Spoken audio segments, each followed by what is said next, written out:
एक नागिन अपने बिटिया के रूप बदले और कहले बिटिया यही रुका हम आवत ही और ओकरे सर से नाग मड़ी निकारा भूल जाली। तब वहां से गुजरते हुए एक तांत्रिक के नजर वो नागिन के बच्ची के ऊपर पड़ाला।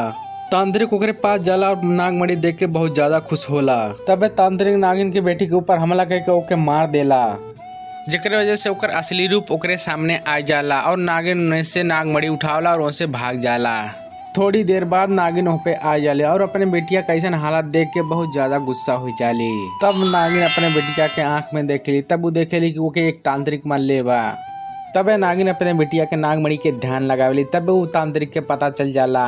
नागिन तुरंत जंगल के ओर जाली जहाँ तांत्रिक हवन करत रहला। नागिन के आते ही तांत्रिक ओके देख लेला और अपने जादू से नागिन के ऊपर हमला कर देला और नागिन बच जाली। और फिर नागिन अपने शक्ति से तांत्रिक के ऊपर हमला करेगी और तांत्रिक वहीं तड़प तड़प के मर जाला। का तुम्हें भोजपुरी वाला लाइक करा, कमेंट जरूर करा कि हाँ भोजपुरी। एक चुड़ैल गांव में आए के गड्ढा बनावेली जो अपने आप से ही छोटा हो जाला। अगले ही दिन वही रास्ता से एक आदमी जाला, अपने आप से गड्ढा बड़ा हो जाला और आदमी वही में गिर जाला। यही तरह से गांव के कौनो भी आदमी गड्ढा के सामने से गुजरे तो गड्ढा बड़ा हो जा और आदमी वही में गिर जाता रहना है। आदमी के लोग के निकलने के बाद गड्ढा खुद ही छोटा और बड़ा होता रहा। फिर एक दिन जब बाबा वो रास्ता से गुजरे था उन्होंने वो गड्ढा में गिर जाना है और वो गिरते गिरते चुड़ैल के दुनिया में पहुंच जाना है। तब वो चुड़ैल अपन हथियार लेके बाबा के पास आ जाली और बाबा के ऊपर हमला कर दे, लेकिन बाबा अपने जादू से वो हथियार के रोक लेना है और वापिस चुड़ैल के ऊपर हमला कर देना है। तब वो हथियार से जादू निकलने लगा और चुड़ैल वही घुट घुट के मर जाए। भाई हमारे सब्सक्राइबर के यूट्यूब चैनल हो, ये हमारे वीडियो डाल के हमारी से सपोर्ट मांगला, प्लीज एक लाइक कर दे, सब्सक्राइब कर दे।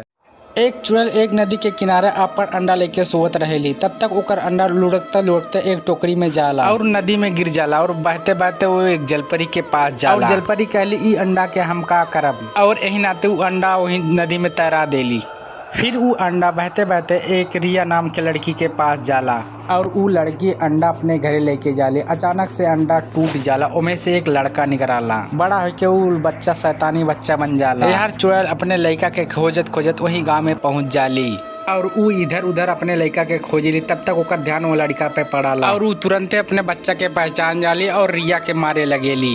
तब तक ये सब वहाँ से एक बाबा जात रहने देख लेना और उन्हन के पास आवे और वो अपने जादू से चुड़ैल और चुड़ैल के बच्चा के बोतल में कैद कर लेना है। लेकिन रिया बाबा से चुड़ैल के बच्चा के छोड़े के खरतीन कहेली। तब बाबा दोनों के छोड़ देना। कुछ दिन बाद रिया के शादी नितेश के साथ। वीडियो बनाने में बहुत टाइम लगला, एक लाइक कर दिया यार।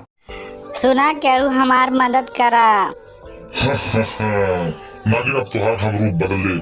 देख नागिन अब तोरे साथ हम का करीला। अरे तू का कहलू, तू तो हमें चुड़ैल बना देलू। अरे ई का लगता क्यों हमन के पास आवता। अरे ये कैसन आवाज आवत। सुना हमार मदद करना। अरे चुड़ैल लड़की बोतल में बंद, ये सब का होत बा। हम नागिन होखी, ये चुड़ैल हमें चुड़ैल बना दे, प्लीज हमें बोतल से निकाल दे। हम नागिन होखी, हमें निकाल दे, हम तोहर 2 बीस पूरा करब। हाँ हमें पता भी कि नागिन बीस पूरा करे, चुड़ैल ना रुका, हम आपके निकाला ताटी। अरे ना वो चुड़ैल तुम्हें खा जाई। तू नागिन है चुड़ैल को। हाँ हम चुड़ैल होखी, अब तो के हम खाई जाओ। अभी चुड़ैल से वो नागिन बचा सके, अब नागिन के आजाद करे पड़ी। रुक जा चुड़ैल। एक गांव में एक औरत के आत्मा घूमत रहल। यही नाते गांव वाले मिलकर एक बाबा के बुलावे और गांव में चारों तरफ एक सुरक्षा कवच बनवाने ने। एक दिन चुड़ैल गांव में घुसे की कोशिश करे, लेकिन सुरक्षा कवचों के बहुत दूर फेंक देला। तब चुड़ैल बहुत ज्यादा परेशान हो जाली। एक दिन चुड़ैल के एक फोन मिला, ओपे कहू के फोन आवाला, उहर से नितेश बात करत रहल। तब चुड़ैल ओके अपने मीठी बात में फंसा के गांव से बाहर बुला लेली और ओकर खून पी के चुड़ैल ओके वहीं पे मार देली और चुड़ैल वही मोबाइल से एक नंबर और डायल करेली और एक आदमी और ओकरे मीठी मीठी बात में फंस जाला और उन्हों के गांव के बाहर बुला के ओके जान से मार देली। ऐसे ही गांव के बहुत से आदमी के अपने जाल में फंसा के वो चुड़ैल बहुत जनी के मार देली। एक दिन रवि के पत्नी गांव के कुछ औरत के साथ में बताए हुए चुड़ैल के स्थान पे लेके चली और ओकरे पीछे ओकर पति भी गांव के कुछ आदमी के साथ में आवाला। चुड़ैल उन्हन के जैसे ही देखेली उन्हन के मारे खातिर आगे जाली। तब गाँव के सब लोग मिलके ओकरे ऊपर हमला कर देला और एक औरत ओकरे ऊपर गंगा जल छिड़क देली, जल के खत्म हो जाली चुड़ैल। भोजपुरी में वीडियो बना खातिर प्लीज एक लाइक। तीन नागिन धरती लोग पे प्रकट होली। तब बड़ी बहन खतरनाक गुफा से जड़ी बूटी लेवे जाली। यही ना तू अपने दोनों बहन के हिरुके खरतीन कहली। तब ओकर छोटकी बहन कहली कि शिवांगी दीदी कब आई। तब वो कहली हमें ना मालूम। मन ने लगे के कारण ओकर छोटकी बहन कहली चला कुछ खेलल जाए और ओकर बड़ी बहन मान जाली। तबे एक आदमी अपने भाई से कहा कि यही रुका हम जाती फूल लेवे। तबे ये दोनों खेले के मन बनावे। रास्ते में वो दोनों नागिन बहन मिलेली और दोनों साथ में खेले के कहेलीन। तब चारों साथ में खेले लगे।